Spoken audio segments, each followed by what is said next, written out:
ঈদুল আজহায় মুক্তি পেতে যাচ্ছে পূজা চেরি এবং আদর আজাদ অভিনীত নতুন সিনেমা নাকফুলের কাব্য।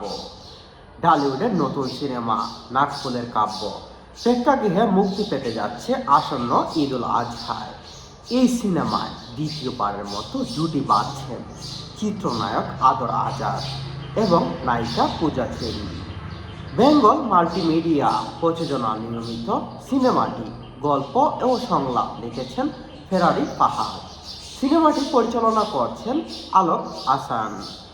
নির্মাতারা জানান, সমাজের রক্ষক বা মোড়ল রক্ষক বা মোড়ল উপলক্ষ করে একে বা অন্যের প্রেম নিয়ে গল্প নির্ভর করা এই সিনেমাটি। ঢালিউডের সিনেমায় আদর আজাদ পূজা চেরি জুটি বেঁধে প্রথমবার কাজ করেছিলেন লিপস্টিক সিনেমায়। প্রথম সিনেমা সাফল্যের ধারাবাহিকতায় দ্বিতীয় সিনেমাতেও থাকছে এমনটা আশা করা যাচ্ছে ভক্তরা। প্রেম, সামাজিক বাধা ও মানবিক টানাপোড়া গল্প নির্মিত নাকফুলের কাব্য শুটিং শুরু হয় 2012 সালে 2022 সালে শ্রীমঙ্গলে। সেখানে টানা 20 দিন শুটিংয়ের পর ঢাকার বিভিন্ন লোকেশনে শুটিংটি সম্পন্ন করে।